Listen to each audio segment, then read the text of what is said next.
the author's voice. 3. Reading from under the God of things.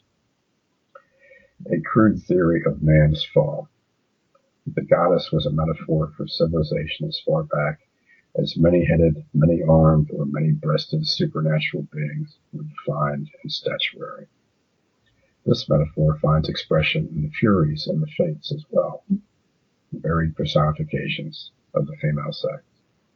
Civilization, or the evil horde goddess, is constructed of 4 pre-civilized aspects or pillars, contained by 2 post-civilized aspects, and crowned by 1 binding aspect.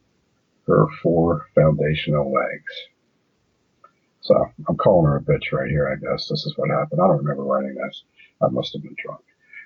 Domestication of animals among primitives, at least 40,000 years ago, was the first of the 4 pillars of civilization and contained the necessary seed, the downfall of all non-civilized societies that later expansive civilizations encountered. Epidemic disease, almost all of which stems from people crowding together with domesticated animals. Civilized societies in possession of such chronic disease were in effect weaponized.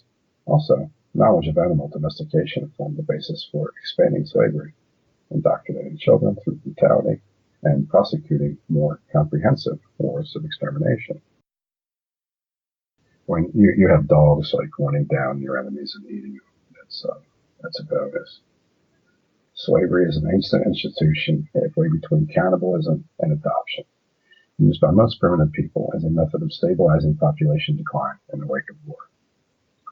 Agriculture was practiced long before civilization, but combined with slavery and livestock domestication, enabled tiny elites to dominate vast populations. Symbology, which is at least 35,000 years old and encompasses all art and writing methods and even monumental architecture, was the 4th pre-existing human method that was harnessed by the ruling elites to domesticate human psychology and enslave the human being's most potent aspect to the collective cause of advancing the elite. This is so pervasive that working class descendants of slaves, such as myself, identify not with our ancestors through the medium of writing, but with the perversely cruel owners of our ancestors.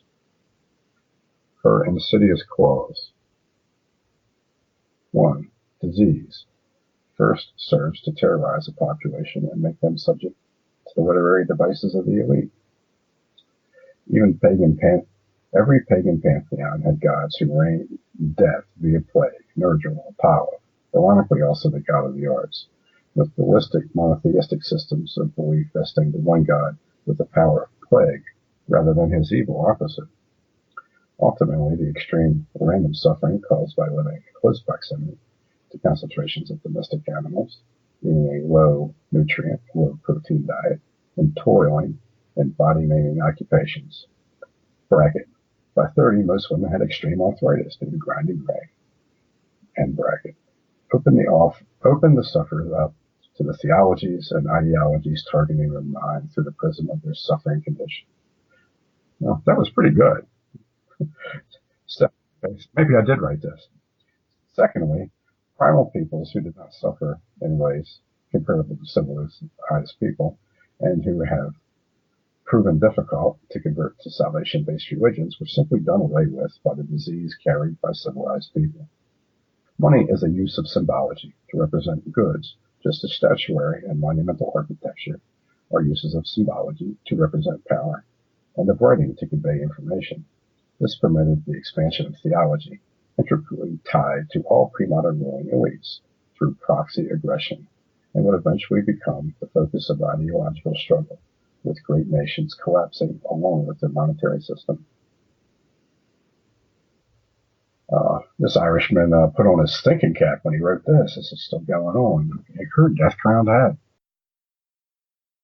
The one mind to bind us all is the product of genius, the focus of everything that mankind has striven for over these ages of the rise and fall of civilizations, great and small. Banking is the application of money to enslave.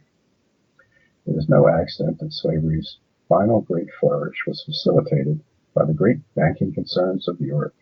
and that with the abolition of slavery in its grossly shackled form, that generation, or monetized enslavement, became the mechanism by which the bonds of human servitude were rendered invisible to a dull-eyed multitude, and the dream of long-dead kings of godhood on earth has been realized. The end result is that the number of human beings with their hands on the reins of power has not greatly changed.